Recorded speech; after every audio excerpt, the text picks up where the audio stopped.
Oi, gente! Meu nome é Gabriela Correia, para quem não me conhece. Eu tenho 24 anos, estudei no IMES e me formei em psicologia no finalzinho de 2019.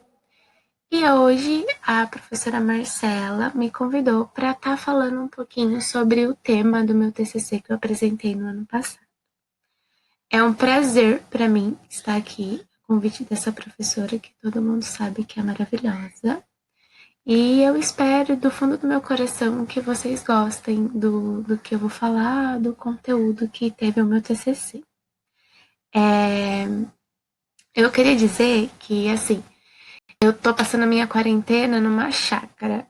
Então, talvez surjam alguns barulhos no fundo de alguns animais. Então, se acontecer isso, por favor, ignorem, tá bom? Eu pensei em começar falando um pouquinho sobre o meu processo de criação, porque assim, todo mundo sabe que quando a gente vai fazer o TCC, começar a resolver o tema que a gente vai trabalhar e tal, a gente fica totalmente pilhada, parece que é um bicho de sete cabeças pelo que a gente escuta os outros anos falar. E assim, eu particularmente estava muito assustada quando eu comecei, porque eu estava passando por algumas dificuldades pessoais e eu estava com muito medo de não conseguir mesmo produzir a tempo para apresentar, porque eu coloquei na minha cabeça que eu tinha que melhorar para poder estar produzindo uma coisa que seja boa. E assim, como foi a escolha do tema? Quando a gente escolheu o tema, essa é uma parte muito importante. A Carol e o Caio, eles fizeram uma atividade com a gente que foi maravilhosa e que ajudou muito nessa escolha. Durante essa atividade, eles perguntavam pra gente, tipo, a abordagem que a gente gostou mais, a aula que a gente já gostou mais, a matéria que a gente se adaptava, coisas que despertou curiosidade, coisas que a gente queria saber mais, pesquisar mais, estudar mais sobre. E isso foi legal porque a gente fez um resgate de tudo que a gente viveu durante os nossos 4 anos. E aí, a Carol ou o Caio, não me lembro, um dos dois, durante essa atividade falou uma coisa que ficou muito marcada em mim, que era para a gente escolher um tema que fizesse com que brilhasse os nossos olhos. E, gente, isso é real. Escolham um tema que brilhem o olho de vocês, porque assim, durante o processo de TCC a gente vai ter que ler, reler muita coisa sobre o assunto que a gente está estudando. Vai ter que pesquisar artigos, vai ter que ler livros, vai ter que ver vídeo, escutar música sobre o tema, porque, por exemplo, no meu tinha algumas músicas sobre o tema. Escutei músicas, procurei programas de TV, documentários. Então a gente vai estudar muito, muito mesmo. Então escolha algo que realmente seja do interesse de vocês para que seja um processo de leveza e não um peso para vocês terem que estar lendo, construindo, porque senão isso vai dificultar muita coisa. Que mais? Deixa eu pensar. Ah, durante o processo. Quando eu comecei a fazer meu TCC, estava tudo tranquilo. As primeiras aulas com a Carol, que eram as aulas de TCC, tava tudo tranquilo, eu escrevia. Só que aí chegou um momento que surgiu um bloqueio e eu não conseguia mais escrever. Inclusive, eu cheguei a Carol e eu tava pensando em deixar o meu TCC para o próximo ano, porque eu achava que não ia dar tempo de terminar. Aí ela falou: não, respira que a gente vai conseguir. Aí, por conta desses problemas pessoais, eu não estava conseguindo ter tempo para poder estar produzindo. Então, eu fazia o quê? Antes de dormir, eu lia.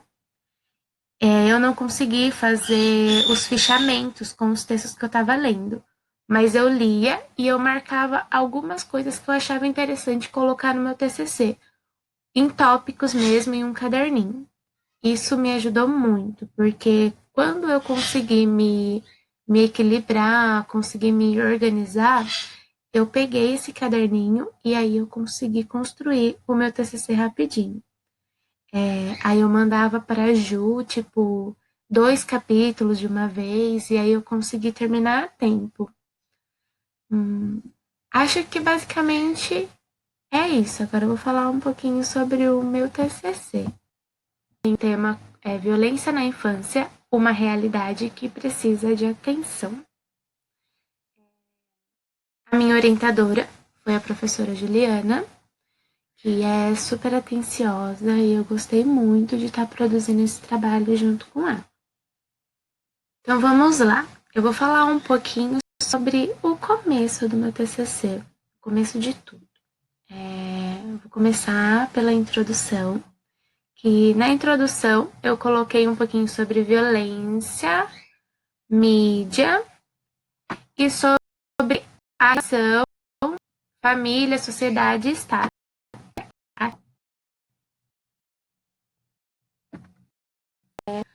Sobre violência. Todo mundo sabe que a violência é um problema social e que não é somente a infância que sofre violações. Existe a violência contra a mulher e contra vários outros grupos que a gente estuda durante a graduação e que também é presente no nosso dia a dia. Eu foquei na violência na infância porque na infância é quando a gente está se desenvolvendo. A gente está se desenvolvendo psicologicamente, emocionalmente, socialmente, a gente está tendo a criação da nossa identidade, a gente está aprendendo a ressignificar as coisas no nosso mundo exterior. Então, é de extrema importância para essa fase e também para ver se ocorre algum tipo de agressão, algum tipo de violência e tudo mais, para que a gente assegure o direito da criança e do adolescente. Aí eu coloquei um pouquinho sobre a mídia. Por quê? Todo dia, a todo momento, a gente vê na mídia, seja na internet, no rádio, no jornal, na televisão, situações de violência contra a infância.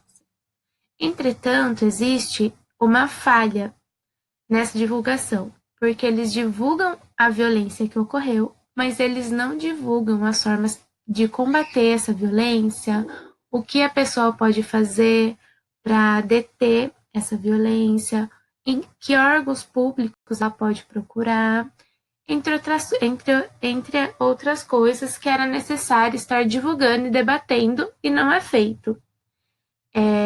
A relação família-sociedade está. Para muitas pessoas, a responsabilidade do cuidado da criança, do adolescente, é extremamente da família, do cuidador, dos pais. Porém, não é bem assim. O cuidado e a atenção para a garantia dos direitos das crianças e dos adolescentes não é somente responsabilidade da família e do seu cuidador. É responsabilidade da família, do cuidador, da sociedade, dos vizinhos, dos professores, dos psicólogos e também do Estado.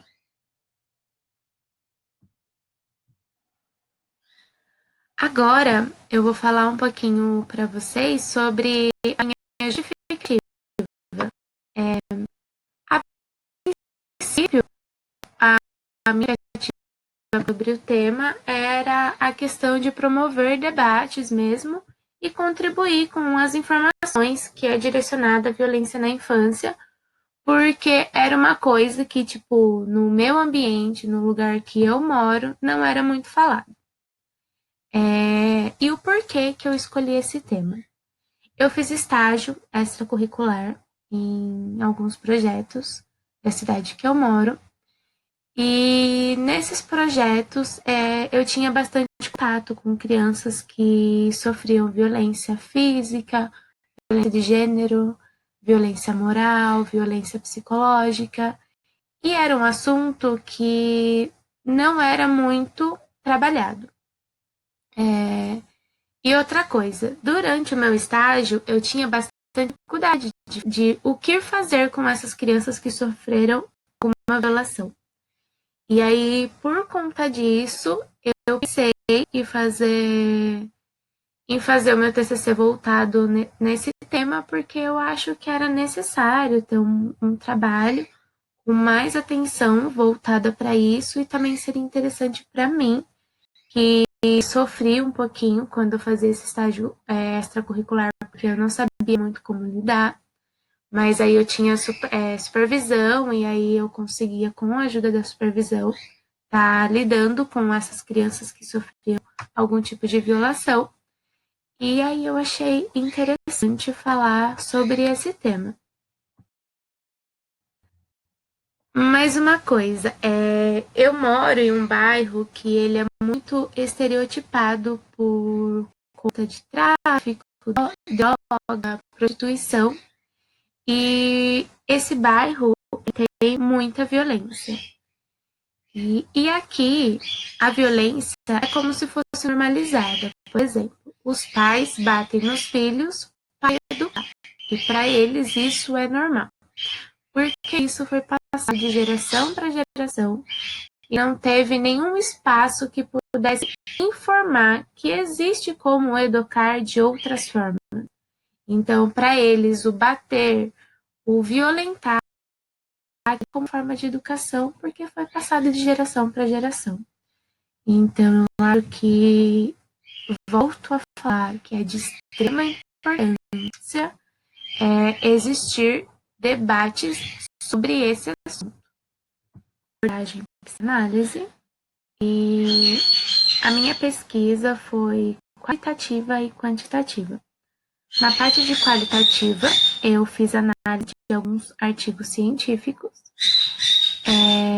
que eu peguei de sites acadêmicos e também de livros físicos. E na parte quantitativa, eu peguei alguns dados do Disque 100 para a criação de alguns. Os meus objetivos. No meu objetivo geral, eu coloquei que é aprofundar o debate acerca do tema violência na infância, considerando a importância da psicologia em compreender os seus impactos no desenvolvimento infantil. No objetivo específico é discutir sobre as tipologias da violência, apresentar formas de prevenção e órgãos responsáveis pela garantia de direitos da criança e do adolescente, abordar o silenciamento das crianças que sofrem algum tipo de violação, analisar a influência do desenvolvimento no desenvolvimento infantil e comparar as denúncias efetuadas em 2011 e 2018 pelo Disque 100.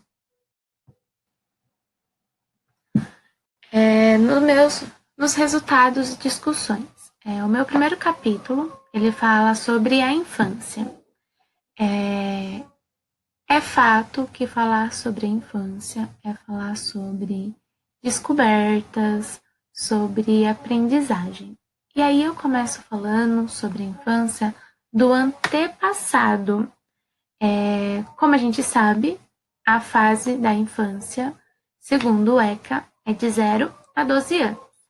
Mas, no nosso antepassado, as crianças não eram vistas como seres pensantes. Ou então, em alguns lugares, em alguns espaços, eles eram colocados e tratados como mini-adultos. Essa visibilidade que tem a infância hoje, dos cuidados, da proteção que é necessária, não tinha anteriormente e foram surgindo conforme os anos e conforme os estudos. Segundo tópico, as necessidades durante a infância, que eu coloquei que são os cuidados básicos para a sobrevivência, porque todo mundo sabe que durante a infância, principalmente os recém-nascidos, é preciso que um adulto esteja a par para fazer todas as suas necessidades básicas para que o mesmo consiga sobreviver. Agora, o terceiro e o quarto tópico, que é a família e o desenvolvimento social. Eu achei muito importante colocar sobre isso. Por quê? Durante a infância, a família é o nosso primeiro vínculo afetivo e social. E é com ele que a gente tem os nossos primeiros ensinamentos, a nossa primeira aprendizagem. E, e é nesse primeiro contato que vai influenciar muito o desenvolvimento social da criança. E a família, todo mundo sabe que não existe mais apenas um tipo de família. Então, no meu TCC, eu fiz questão de colocar cada tipo de família que existe atualmente, seja nuclear, seja extensa, seja a família por cuidadores, adotiva, entre outros tipos de. É sobre políticas públicas. Como eu disse anteriormente, a infância não tinha tanta visibilidade. E aí, com os estudos e com a geração de nova atenção, foram criadas algumas políticas públicas para a defesa dos direitos da criança e do adolescente para que as crianças e os adolescentes cresçam com mais segurança. O ECA surgiu a partir dessa visibilidade e ele age com atenção total para essa garantia de direitos. E, infelizmente, a gente sabe que a violência, o número de violência na infância e na adolescente vem crescendo muito. E esse ano passado já cresceu bastante. Imagino que esse ano deva ter muitos mais números, porque, infelizmente, a violência pode ocorrer em qualquer espaço que a criança tenha vínculo, qualquer espaço que a criança frequente, seja na escola, em algum projeto, na comunidade ou até mesmo dentro da própria casa. E nessa época de quarentena, as crianças estão trancafiadas dentro de suas casas e algumas, inclusive, com o seu próprio agressor. E foi pensando nisso, nesses vários espaços, que foram criados órgãos de garantia de direitos da criança e do adolescente, sendo eles municipais e estaduais, que foi criado a partir do ECA. Eu coloquei no meu trabalho um pouquinho sobre os órgãos que são responsáveis pelos direitos, pela garantia dos direitos da criança e do adolescente. Aí eu vou falar para vocês um pouquinho sobre cada um deles, só para a gente ter conhecimento de quais órgãos existem, porque eu não sabia que tinha tantas políticas públicas que garantiam os direitos das crianças e dos adolescentes. E aí eu vou mostrar um pouquinho para vocês que são órgãos que a gente pode ligar, que a gente pode estar questionando, perguntando sobre como agir, que a gente pode estar fazendo denúncia e etc. Tem o CMDK, que é o Conselho Municipal dos Direitos das Crianças e dos Adolescentes. O Conselho Tutelar, que já é mais conhecido. O acolhimento institucional, a Vara Especial da Infância e da Juventude, a Delegacia da Criança e do Adolescente e Delegacia da Mulher, que infelizmente não é em toda cidade que tem. O Disque 100, que eu vou falar um pouquinho sobre ele depois, que é da onde eu tirei todos os dados, que eu fiz o gráfico do meu TCC. O Sistema Único de Saúde, o SUS. O CREAS, o CRAS, que a gente estuda durante a graduação. O Criança Feliz, que é um projeto, um programa mais novo, mais atual. A educação, que envolve a escola. Os projetos e os projetos sociais. Então, basicamente, foi isso o meu capítulo sobre políticas públicas. O meu terceiro capítulo é sobre a violência. Eu comecei falando sobre o que é a violência, como a OMS define a violência e um pouquinho sobre a tipologia das violências. Existe a violência autodirigida, que é a violência contra si mesmo, a interpessoal, que é de uma pessoa para outra, e existe também a violência coletiva, que são violências destinadas a grupos ou então causadas por grupos de pessoas. sobre cada tipo de violência que existe.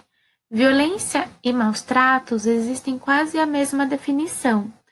E muitos trabalhos que eu pesquisei, muitos artigos, eles colocavam a violência somente como maus tratos. Mas no meu caso, eu quis usar apenas o termo violência mesmo.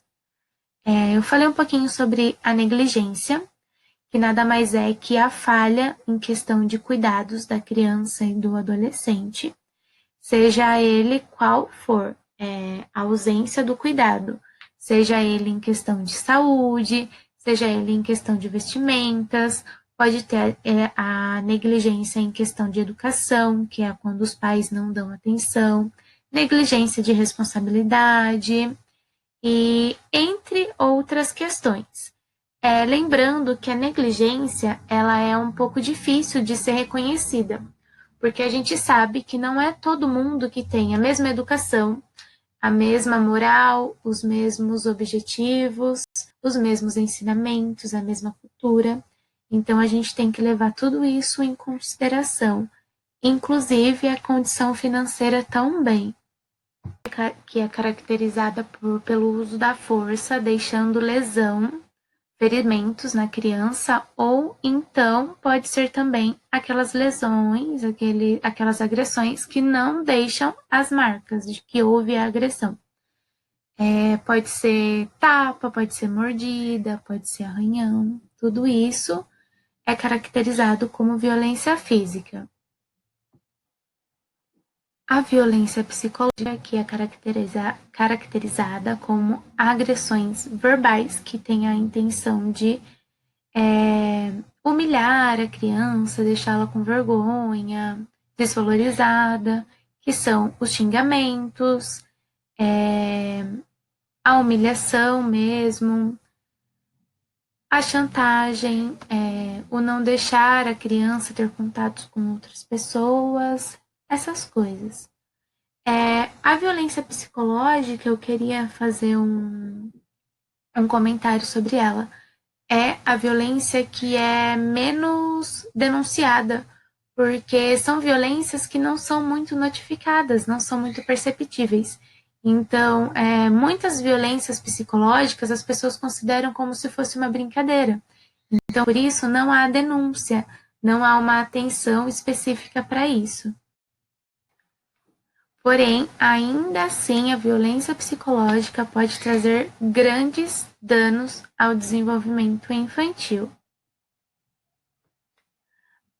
Aí eu falo um pouquinho sobre a violência sexual, que é todo ou todo jogo ou ato sexual, seja ele com relações heterossexual ou homossexual.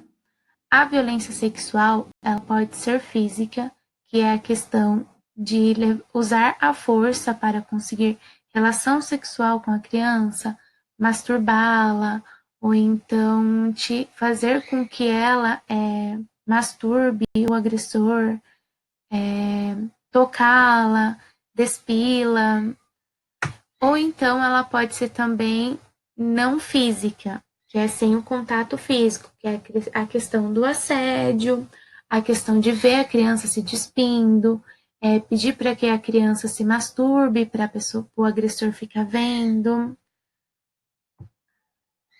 Gente, é super importante ressaltar que a violência sexual tem um número muito elevado de denúncias. E é importante ressaltar também que por conta disso tem muitos projetos, muita rede de atenção e apoio contra essas violências. Então é mais fácil não, é mais frequente que haja denúncia e que consiga ter a identificação desses abusos, dessas violações.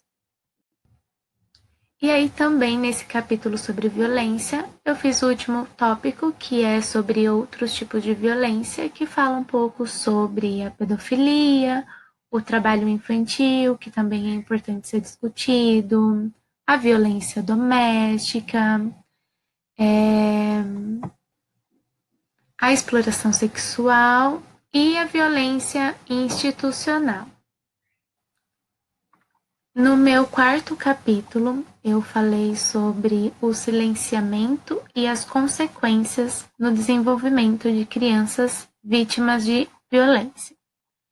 Eu comecei falando sobre as relações, os vínculos durante a infância.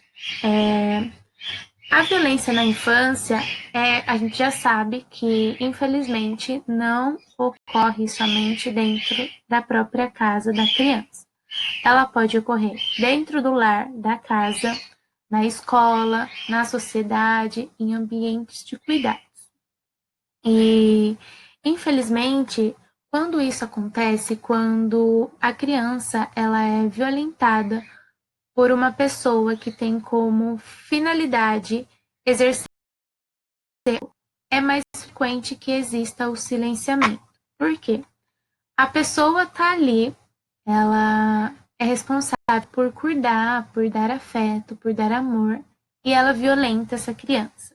Pode ser mãe, pode ser tio, tia, pode ser madrinha, professores que também pode violentar, diretores, inclusive médicos. Gera uma confusão na cabeça dessa criança. E aí acaba trazendo medo, receio, vergonha de estar contando que está sendo violentada, ou então até a criança pode pensar que a pessoa com que ela confia, ela vai contar que ela está sofrendo algum tipo de violência, pode ser que não acredite. Então, por isso é normal que haja o silenciamento. Mas na verdade não é normal, não tem que existir o silenciamento, apesar de ocorrer. Existe também uma confusão em algumas crianças que, por falta de conversa mesmo, de ambientes que tenha esse espaço para discussão sobre o que é a violência, quais são os tipos de violência que existe, a criança muitas vezes não percebe que ela está sendo violentada. Imagine comigo, uma criança que tem um cuidador que tem como objetivo a questão de dar afeto e dar amor violento. O que a criança pode pensar? Que essa violência, na verdade, é a única forma que a pessoa tem de dar amor. Então, ela vai acabar normalizando essa violência. Então, é por isso que é de extrema importância a gente ter esses espaços de fala e mostrar quais os tipos de violência que existe, não só para a família, para as pessoas que cuidam, não só nas escolas, mas também para as crianças, porque elas precisam saber os tipos de violências que existem. E a gente tem que sempre lembrar que a gente não pode naturalizar a violência. A violência não é algo natural que pode estar acontecendo. É algo que precisa de atenção e que precisa de cuidado. A partir disso, a gente pode colocar que essas crianças que sofrem algum tipo de violência, algum tipo de violentação durante a infância, pode acarretar muito sofrimento. E isso pode influenciar muito no seu desenvolvimento. Por exemplo, a curto prazo, ela pode ficar com lesões, com machucados, com medo, com irritabilidade por conta de ter sido violentada. Isso pode prejudicar no seu convívio social, no seu desenvolvimento. Além disso, a criança pode ter dificuldade na realização de tarefas, o que pode acarretar na questão de se sentir insuficiente e na dificuldade de realizar muitas atividades, desistir com facilidade, ter vergonha com muita facilidade. E isso pode causar transtornos, distúrbios, inclusive alimentares, e pode gerar traumas. Além disso, a gente tem que ressaltar que essas influências não ocorrem somente na infância. Quando uma pessoa é violentada, ela pode ter reações no momento que ela foi violentada, em curto prazo, mas também pode desenvolver influências a longo prazo. Por exemplo, tem gente que é violentado e que começa a ter dificuldades na fase da adolescência ou na fase adulta, com questão de emoções suicidas, problemas com substâncias químicas, pode reproduzir comportamentos violentos. Então, é bom a gente sempre ressaltar que a violência na infância ela pode causar inúmeros problemas para aquela pessoa que sofreu a violência, seja ela no momento da violência, dias depois, ou então anos depois, ou fases depois do seu crescimento, do seu desenvolvimento. Um pouquinho sobre o meu capítulo 5, que o capítulo 5 é o cenário atual das violências, que é em gráficos. Esses gráficos eu fiz a partir de dados coletados pelo Disque 100, que é um órgão, é uma política pública de denúncia, que pode ser feita pelo telefone, pelo site ou então presencialmente, e sendo esta de forma anônima. Esse órgão ele é responsável pela garantia de direito da criança e do adolescente e tem como foco a violência sexual. Entretanto, eles também trabalham e também recebem denúncias sobre os outros tipos de violência. Por que 2011? Por quê? 2011 foi o primeiro ano que eles começaram a fazer o levantamento desses dados. E aí eu pensei em fazer uma comparativa de como tá as denúncias do primeiro ano que eles começaram a coletar os dados e fazer em forma de tabela, e 2018 que foi o último ano que eles tinham feito o levantamento dos dados até então. Por quê? Porque eles fazem toda essa... Eles somam todos os dados, transformam em tabela e divulgam no site no começo do ano. Então, os dados de 2018 foi calculado no começo de 2019, que foi quando eu fiz o meu TCC, que eu fiz a minha pesquisa. Os dados de 2019 provavelmente tenham sido calculados esse ano, em 2020. E aí, eu não sei se já tem no site, se vocês quiserem dar uma pesquisa, é livre para qualquer pessoa estar vendo esses dados. E eles fazem em forma de tabela, bem explicativa, super legal. E aí eu conversei com a professora Ju, e a gente decidiu fazer uma comparativa dos primeiros dados, do primeiro ano que eles coletaram os dados, e dos dados de 2018. E aí eu vou mostrar para vocês alguns gráficos que eu montei. Os tipos de violação. Aqui a gente pode ver que tem a violência física, violência psicológica, violência sexual, de negligência e os outros, que são os outros que eu falei, que é a questão da pedofilia, trabalho infantil, entre outros. Aí eu fiz sobre a faixa etária das vítimas de violência, coloquei aqui o gráfico de 0 a 3 anos, de 4 a 7 anos e de 8 a 11 anos. O perfil das vítimas de violência, o feminino, masculino e o sexual, as denúncias foram indefinidas. As relações que tem entre o suspeito e a vítima, que são mãe ou pai, demais familiares e outros que são professores, diretores, vizinhos e tudo mais. O local em que ocorrem as violações, que aqui são a casa da vítima, a casa do suspeito, ruas, praças ou outros tipos de lugares. Nas considerações finais, eu coloquei um pouquinho sobre as violências e violações ganharam visibilidade, a importância disso, porque foi a partir daí, a partir da visibilidade da infância e dessa atenção para as violências que foram criados órgãos públicos E cada vez mais esses órgãos estão melhorando e surgindo novos projetos atuais para estar focando nessa infância, nessa questão de violências e violações. A importância dos debates quanto ao tema, porque, como a gente pôde perceber, é importante que as pessoas conheçam sobre a violência, quais os tipos de violência. E esse é um tema que precisa ser discutido. E o posicionamento contra a violência e denúncias. A gente viu, eu falei várias vezes, que a responsabilidade não está na família. A responsabilidade é minha, a responsabilidade é de vocês, a responsabilidade é de todo mundo, do Estado, da sociedade.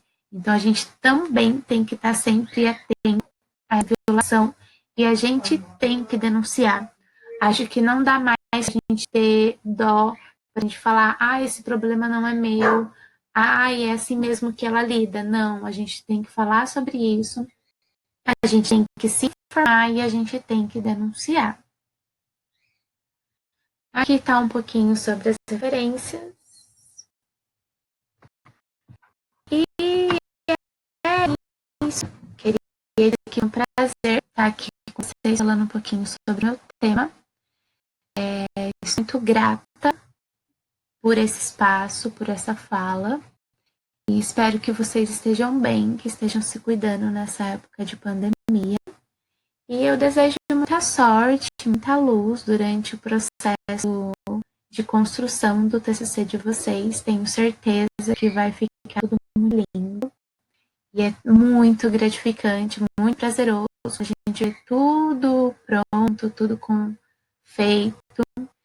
É difícil durante o processo de escrita, mas eu tenho certeza que dentro do possível, dentro do limite de cada um, dentro do cronograma de cada um, vocês vão conseguir fazer o tema de vocês e com um tema que seja o agrado de cada um.